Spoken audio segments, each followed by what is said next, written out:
Good morning, girls. Welcome back for the online session of English language. This is the final chapter, chapter number 5. The title of the chapter is The Snake Charmer. The story is written by Chunilal Madiya. આપણા છેલ્લા chapter ઉપર આપણે આવી ગયા છીએ અને આ last chapter એટલું સરસ છે કે જેમાં બહુ જ સામાન્ય વ્યક્તિની વાત કરી છે. તમે મહાન લોકોની વાર્તાઓથી તો વાકેફ છો કે તમે સાંભળેલી હશે, but this is about the common people. Exactly I should say a common man. Snake charmer એટલે કે સપેરો, કે જે સાપને પકડતા હોય, નાના મોટા ખેલ દેખાડતા હોય અને સાપને કાબૂમાં રાખી શકતા હોય, એવા વ્યક્તિને સ્નેક ચાર્મર કહેવાય. ચુનીલાલ મડિયા ગુજરાતી સાહિત્યના બહુ જ મોટા લેખક હતા અને એમની આ વાર્તા તમને સામાન્ય વ્યક્તિથી નજીક લઈ આવશે. Right?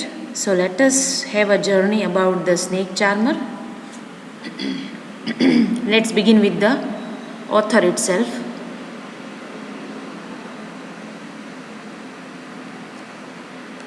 Who is Chunilal Madiya?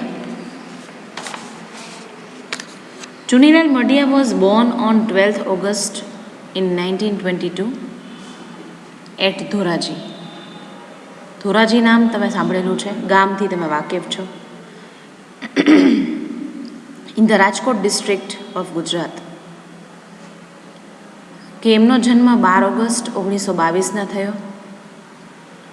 Madiya worked as a journalist for a daily newspaper Prabhat, as a young college student in Ahmedabad. બહુ જ નાની વયથી એમને લખવાનો શોખ હતો. So he worked as a journalist for a daily newspaper. Prabhat કરીને એક ડેઇલી ન્યૂઝપેપર આવતું એ સમયે. એમાં એક યંગ કોલેજ સ્ટુડન્ટ તરીકે જોડાઈ ગયા. Later in his life he would also go on to found the literary monthly Ruchi. પછીના એમના જીવનમાં એક મંથલી મેગેઝિન કે સાહિત્યિક રુચિ, એમાં એ જોડાયા. Madia's novels and short stories are noted for their contrasting focus between rural and urban landscapes.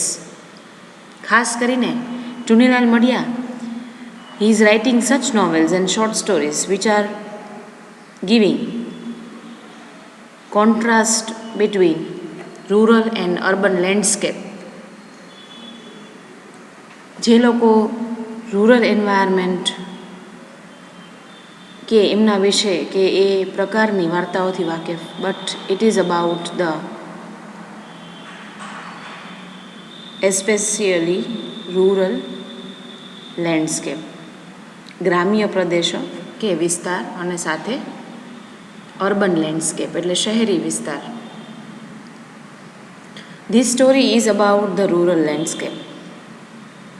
And here particularly he is famous for his contrast between these two landscapes. હવે એની નોવેલ્સની વાત આવે છે. His novels વ્યાનો વારસ in 1946 and Liludi ધરતી in 1957 have rural settings, while later works like કુમકુમ અને Aashka in 1962 and ઇન્દ્રધનુનો આઠમો રંગ in 1967 portray city life. ખાસ કરીને આ બધી જ નોવેલ્સ બહુ જ ફેમસ છે સાહિત્યમાં. વ્યાનો વારસ, લીલુડી ધરતી, કુમકુમ અને આશકા અને ઇન્દ્રધનુનો આઠમો રંગ. આ બધા સિટી લાઈફ વિશેના વર્ણન ઉપર આધારિત છે. ઇટ પોર્ટ્રે એટલે વર્ણન, city life. Madiya died in 1968 of a heart attack at the age of 46. Chunilal મડિયાનું મૃત્યુ હાર્ટ એટેકથી થયું 1968માં. And he died of in the very young age. About the text, what is there in the chapter? What is there in the particular story called The Snake Charmer? તો કે આ વાર્તામાં છે શું? Like many of Chunilal Madia's short stories, The Snake Charmer that gives us a glimpse into life in rural India. તો કે ગ્રામ્ય ભારત શું છે એની ઝાંખી કરાવે છે. ગ્લિમ્પ્સ એટલે ઝાંખી. ચુનીલાલ મડિયાની આ વાર્તાઓ કે આવી અનેક વાર્તાઓમાં it is giving or rural landscape is depicted by him. In western narratives about India, the snake charmer has long since been used as a representative of all that is exotic about the country.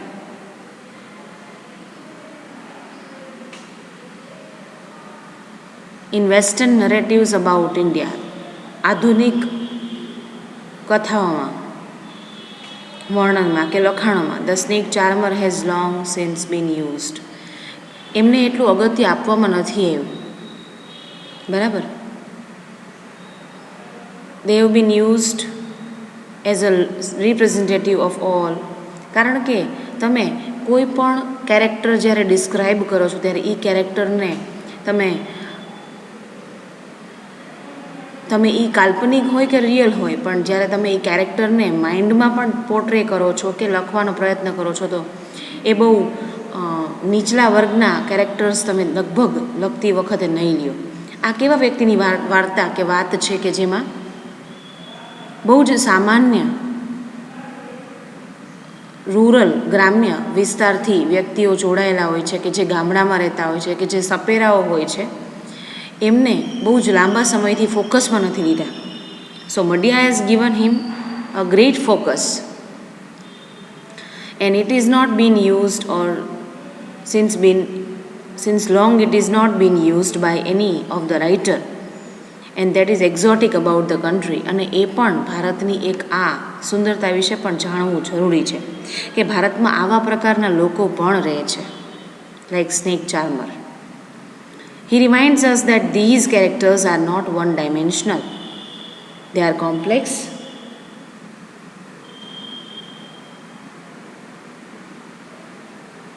human beings who have to contend with diverse emotions. He reminds us એટલે કે એ આપણને યાદ અપાવે છે. ચુનીલાલ મડિયા આપણને યાદ અપાવે છે શું? that these characters are not one dimensional. કે એક જ ડાયમેન્શનથી એ સાપ પકડીને રાખે છે કે એ બહુ સામાન્ય વર્ગથી જોડાયેલા છે, કે એક ડાયમેન્શનથી એને માપ કે એવા માપદંડથી તમે એનું મૂલ્યાંકન ન કરો. You cannot see that person from one dimension. They are complex human beings. બહુ જ મુશ્કેલીઓમાંથી પસાર થઈને અને બહુ જ કપરી વિદ્યાઓ હાસિલ કરી અને પછી એમને આ લેવલ સુધી પહોંચાડવામાં એમનો પોતાનો હાથ હોય છે, કે એને XYZ વ્યક્તિઓ દ્વારા પ્રમોટ કરવામાં આવ્યા હોય છે. Who have contended with diverse emotions. એમનામાં પણ અલગ અલગ પ્રકારના ભાવ હોય છે, એમનામાં પણ ભય હોય છે, એમનામાં પણ લાગણીઓ હોય છે. રાઈટ. સો યુ કેનોટ જજ a person by its cover, એવું કહેવાય છે ને. In the same way you cannot જજ this people by only one dimension. So they have multiple experiences, they have emotional experiences throughout their lives. એમને પણ લાગણી હોય છે, એમના પણ નવા અનુભવો હોય છે, એમના પણ જીવનમાં અનેક અનુભવોમાંથી પસાર થઈ અને એમને આ પ્રકારની વિદ્યાઓ હાસિલ કરી હોય છે. Right. Madia's villages are not just a backdrop for strange and fascinating events. They are real places where ambitions, discrimination, love and death are all played out. Chunilal મડિયાના ગામડાઓ કેવા હોય છે? ફેસિનેટિંગ, મંત્રમુગ્ધ કરી દે એવા, અદ્ભુત, અસામાન્ય. દે આર રિયલ પ્લેસીસ વેર એમ્બિશન્સ, કે જેમાં એમ્બિશન હોય છે એકચ્યુઅલી, ડિસ્ક્રિમિનેશન, ઘણી વખત ભેદભાવ કહી શકો. Love and death are all played out. So such different emotions are picturised or portrayed by the Chunilal Madia through his rural landscape. While Western accounts would merely describe the act of snake charming.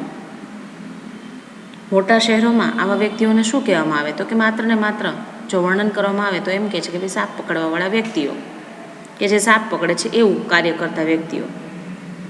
Madia treats the reader to details from the snake charmer's life in addition to the performances. Madia treats the reader.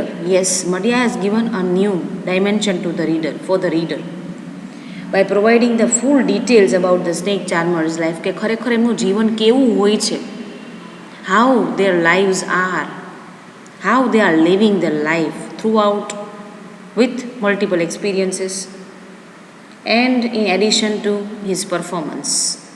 અને સાથે સાથે એમના જીવનના આવા ઉતાર ચઢાવ અને સાથે આવા પરફોર્મન્સીસ કે જેમાં એ લોકો સાપની કરતબ દેખાડતા હોય છે.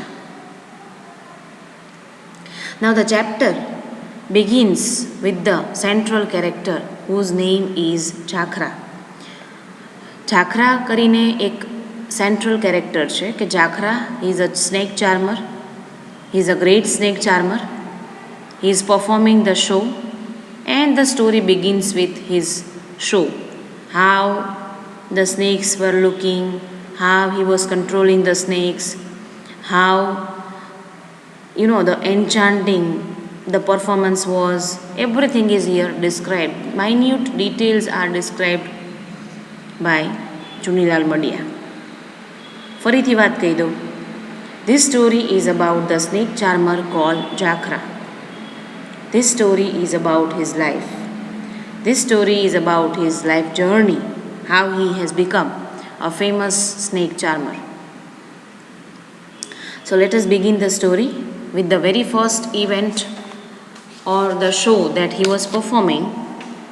Jakhra, a snake charmer, was playing his flute studded with white flower-like shells. શું વગાડતો હતો? ફ્લ્યુટ. તમને બધાને ખબર જ છે કે જ્યારે સપેરો છે એ પોતે બીન કે વાંસળી કે એ એની પર્ટિક્યુલરલી બીન જ કહેવાય, વગાડવાનું શરૂ કરે એટલે સાપ લિટરલી એની તરફ આવે કે એ અવાજથી that sound or that music particularly attract the snakes. તો અહીંયા તો એની પાસે બાસ્કેટમાં એની પાસે રાખેલા સ્નેક્સ છે એને એ બહાર કાઢી અને આ પર્ટિક્યુલરલી શો દ્વારા લોકોને કરતબ દેખાડતો હતો. Jakhra snake charmer was playing his flute studded with, કેવી ફ્લ્યુટ? તો કે studded with white flower like shells, સફેદ છીપલાની બનાવેલી, આજુબાજુમાં છીપલા ચૂંટાડેલા હોય એવી. સ્ટડેડ એટલે લગાડાયેલા. That type of flute he was playing. He was blowing at it so hard and playing it so loudly.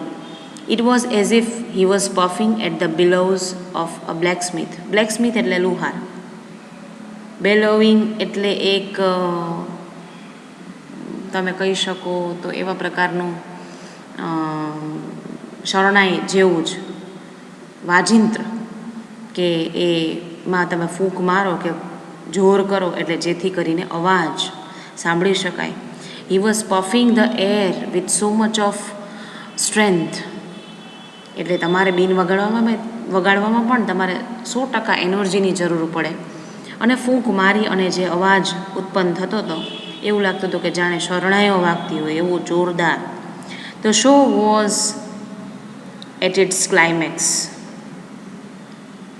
શું કામ કે ત્યારે જ્યારે અવાજથી સાપ છે એ કંટ્રોલમાં કરી શકાતા હોય અને ઝૂમતા હોય ત્યારે એવું કહી શકાય કે show was at its climax. The male and female cobras which he had caught hissing from the ant hill in Ujadia were now swaying in the midst of the tightly packed crowd. Tightly packed crowd એટલે કેવું? સખત લોકોથી ભરાયેલું. Not only that, everybody was looking at these male and female cobras. They were caught from the hill in ઉજળિયાની પહાડીઓમાંથી પકડાયેલા, કાબૂમાં કરેલા. And everybody was looking at that pair. હવે વાત આવે છે કે સાપની મૂવમેન્ટ્સ કેવી હતી. તો કે એ પેર ઓફ કોબ્રા છે એટલા ઝૂમતા હતા, એવી રીતે એને એની મૂવમેન્ટનું વર્ણન જે કર્યું છે, that is amazingly done by him. So it starts with like the snakes were raising themselves in mid-air, spreading their hoods wide like seas. ઝૂમતા હતા લિટરલી હવામાં. They were raising, ઊંચા થતા હતા. They were raising in themselves in mid-air. ઉપર પવનને લીધે ને સાથે સાથે મ્યુઝિકને કારણે they were literally enjoying themselves and spreading their hood. એટલે તમને ખબર જ છે કે એનો મોઢાની નીચેનો આખો પાર્ટ દ્વારા એ લિટરલી લોકોને આમ ફેસિનેટિંગ ઇફેક્ટ આખી આપતા હતા. The more the snakes swayed, the more Chakra, who was kneeling when the show started, raised himself up and up. ગોઠણ વાળીને લિટરલી પેલા સેટ ઝૂકીને, જેમ જેમ સાપ છે એ વધારે ઝૂમતા હતા, ઊંચા થવાની કોશિશ કરતા હતા. And then he was raising himself up end up. જેમ જેમ વધારે ઊંચા થવાની કોશિશ કરતા હતા એમ ચાખરા પોતે પણ he himself was also raised up and up. The muscles of his face became more and more tense every minute. મોઢા દ્વારા કસરત થાય ને, તમે જ્યારે બીન વગાડો છો ત્યારે it is giving a kind of an exercise to your face muscle, and it was becoming like intense every minute. It was creating or giving him rather tension at every minute. કે ક્યાંય આડાવડા તો નહીં થઈ જાય ને. It looked as if he was dragging air from deepest hollows of his stomach and stuffing it in his flute.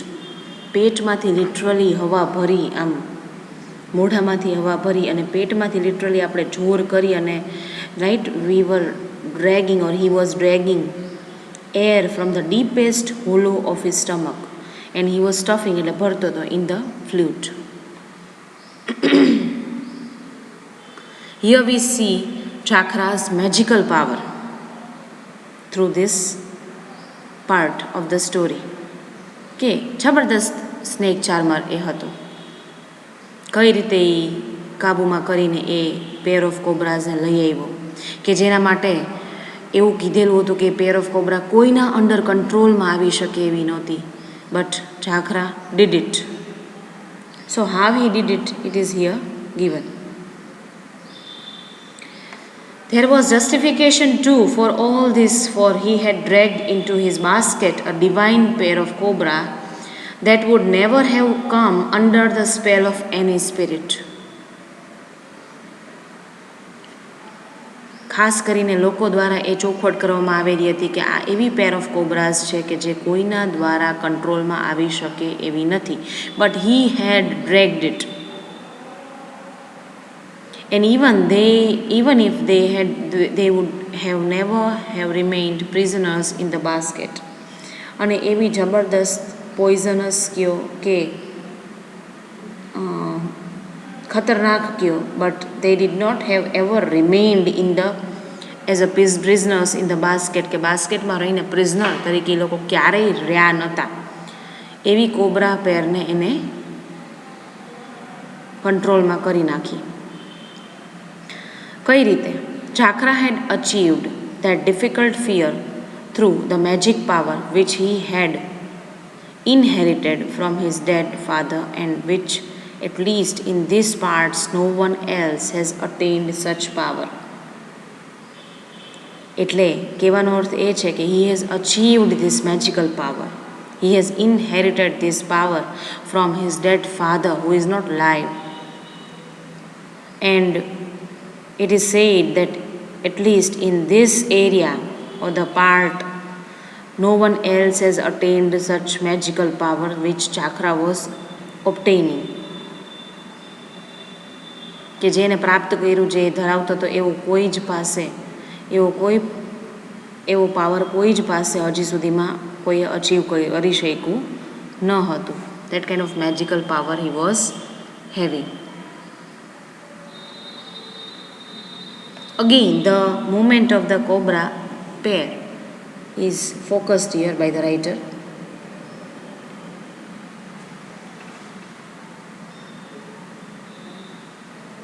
The cobra pair was swaying and moving in the direction of the alluring music of the flute. Alluring music, that is enchanting music of the flute. ખૂબ જ સરસ, મંત્રમુગ્ધ કરી દેવું. And the music was giving, swaying, like from here to there, that movement they were taking in the direction. As per the music, their movements were like motion of ears of bajra, full with fresh green grains, swaying with the wind passing over the fields. એવી જબરદસ્ત movement કે એ movement દ્વારા એને બાજરાના ડુંડા કઈ રીતે લીલાછમ તાજગીવાળા હોય એવા અને પવનની લહેરકીથી કેવા ઝૂમતા હોય, in the same way. So here the simile is used, here the comparison is done with bajra, millet, and the way it sways in the same way with the help of wind, in the same way they were moving. The audience was deeply absorbed in what they saw. Their eyes were fixed on the pair. કેવી હાલત હતી કે લોકો literally they were absorbed, they were fully involved themselves. શોમાં ખોવાઈ ગયા હતા. એની આંખો, લોકોની આંખો સતત એ કોબરા પેર ઉપર જ હતી. They were fixed, looking at the pair. The two snakes were, with their graceful curves near their heads, looked like two lean bodies standing at the waist.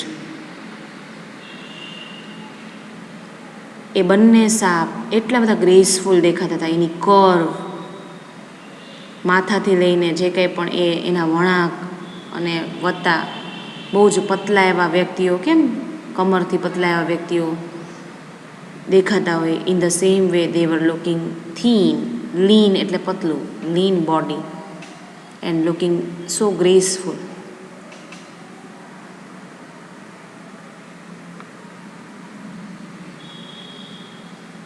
તો આ પ્રકારનો ઇન્ટરેસ્ટિંગ શો એને પરફોર્મ કર્યો, right. This was the supreme moment of Jakhra's life. It was the moment of fulfillment of the sacred power which his father had passed on to him. This was the supreme moment for Jakhra's life. શું કામ? કારણ કે આ supreme moment એટલા માટે કે જે કોઈ ન કરી શક્યું એ કરી શક્યું, number one. Number two, that everybody was so enjoying, getting excitement. And this sacred power, sacred એટલે પવિત્ર, sacred power was inherited by his father to him, and for the attainment of which the worshipper had to adopt arduous restraint. કે આવી વિદ્યા હાસિલ કરવા માટે વર્શિપર એટલે વિદ્યા હાસિલ કરનાર, who is વર્શિપિંગ, પૂજા, પ્રાર્થના, એ ખૂબ જ આર્ડરસ રિસ્ટ્રેન્ટ એટલે ખૂબ જ તપ, મક્કમ મનોબળ સાથે આ વિદ્યા હાસિલ કરવી પડે. એ સામાન્ય વ્યક્તિની વાત નથી. તો આ જર્નીની શરૂઆત થઈ કઈ રીતે, આ વિદ્યા એને મળી કઈ રીતે. So what actually the quest was for. So let us know about Jakhra's quest. Jakhra's quest had begun many years ago. આ વાતની શરૂઆત ઘણા વર્ષો પહેલેથી જ, જ્યારે એ નાનો હતો ને ત્યારથી જ એના ફાધરની સાથે એ રહેલો, આવા શો કરવા એ સાથે જતો, એટલે પહેલેથી જ એને આ બાબતમાં રસ પડેલો. Old Ladu or Laddu, who could not maintain an all-round purity, initiated his only son into the sacred power so that it should not be forgotten.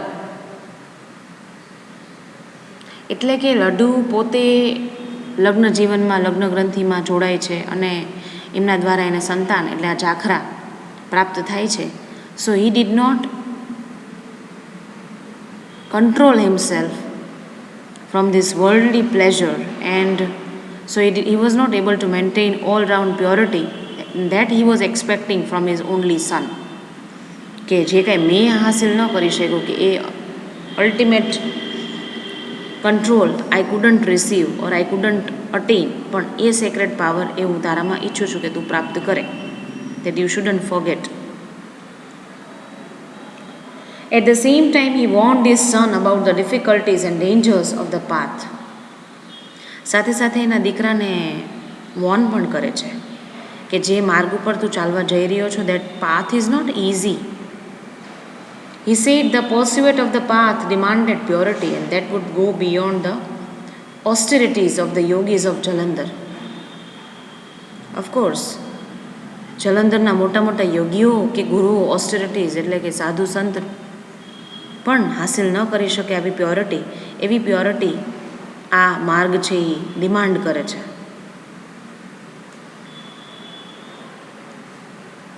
He emphasized that the threefold purity of mind, body and speech was absolutely essential if one wanted to follow this way. 3 પ્રકારની શુદ્ધિ જરૂરી છે. Purity of mind, purity of body and purity of speech. જો આ ત્રણેય શુદ્ધિઓથી તું આગળ વધીશ, then and then only you will be able to attain this, and which is essential, absolutely essential એટલે important. આ માર્ગ ઉપર ચાલવા માટે આ 3 પ્રકારના રસ્તાઓ ઉપર તારે ખૂબ મક્કમ મન રાખીને ચાલવું પડશે. ધ સ્લાઇટેસ્ટ ડેવિએશન, જરાક આમથી આમ પણ કે જરાક ચોક ચાક પણ ચલાવી લેવામાં આવશે નહીં. And one would roll down to the valley from the height of attainment, કે જે ઊંચાઈ, જે સિદ્ધિ સુધી તું પહોંચવા જઈ રહ્યો છો ને, એ સિદ્ધિના માર્ગમાં જરાક આમ કે આમ તું થઈશ તો સીધો જ ખાબકીને નીચે પડીશ. Right? That much of height you to અટેઇન.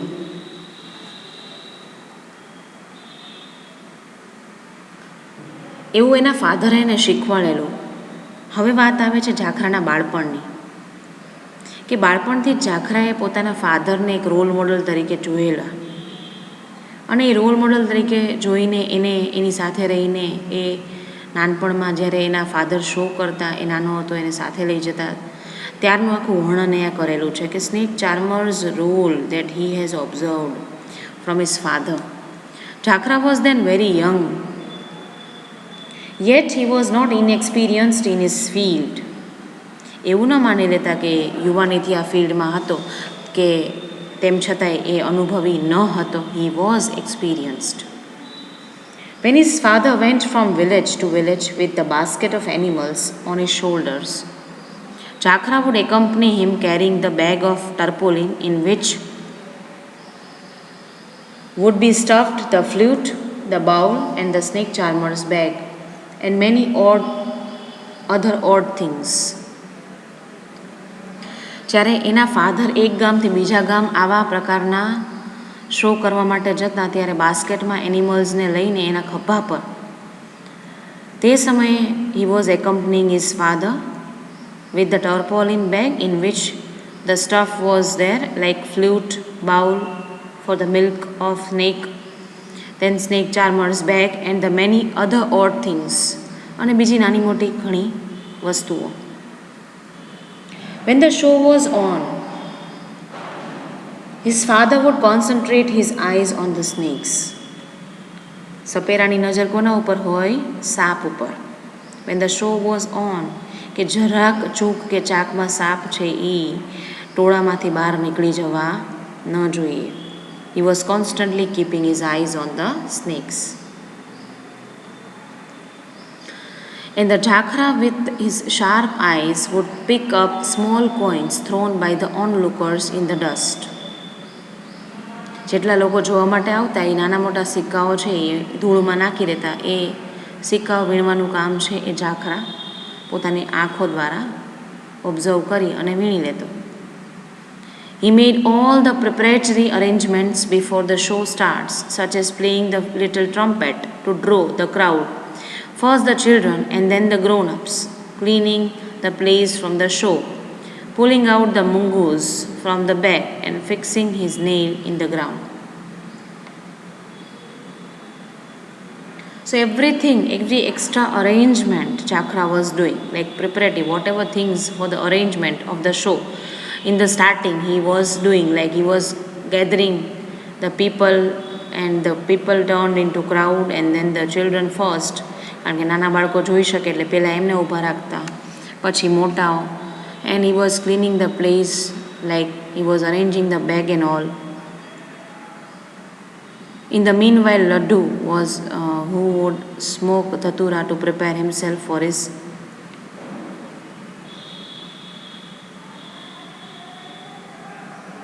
arduous work, એટલે મહેનતવાળું કામ. ધતુરાના ફૂલની સ્મેલ સાપને બહુ જ અટ્રેક્ટ કરે. So he was preparing also for this arduous work. And then literally at the end of the game, at the end of the show, when he gave threatening orders to the children to get some flour from home and cursed their mothers if they did not bring any. And when the fear-ridden children did at last bring some leftover stuff, કંઈ પણ વધેલું ઘટેલું હોય, લોટ છે, આ તે વસ્તુ હોય એને લાવવાનું લડ્ડુ કહેતો. અને જો એના મા બાપ કે માતાઓ કે મમ્મીઓ ન આપે તો એને કોર્સ પણ આપતો. થોડું ઘણું કંઈ પણ વધેલું હોય તો છોકરાઓ લઈ આવતા. It was Jakhra who collected all the bits, જે કંઈ પણ વસ્તુ એને મળતી એ ભેગી કરી લેતો, and pushed them into his bag. અને પછી એ પોતાના બેગમાં ભરી અને એક ગામથી બીજા ગામ તરફ જવા નીકળી જતા. મીનવાઇલ એવી સિચ્યુએશન હતી કે જ્યારે રાત પડે એ પહેલાં એ લોકોએ એક ગામથી બીજા ગામમાં એન્ટર થઈ જવું પડતું. Otherwise it was the unwritten universal practice that the father and the son should get out of the town by the evening. They had to face the police if they failed to do so. જો ગામમાં રાત વાસો કરે તો એમ લાગે કે કોઈ પ્રાણી છે, છયું છોકરું છે, એને પકડીને લઈ જતા હશે. એટલે રાત પડતા પહેલાં જ એ લોકો ગામ છોડી અને નીકળી જતા. So up till this I think I need to end. Later on, whatever the story is remaining will continue in the next lecture. So I hope that you have understood the story up till this point and revise it for your better understanding. Thank you girls and have a nice day.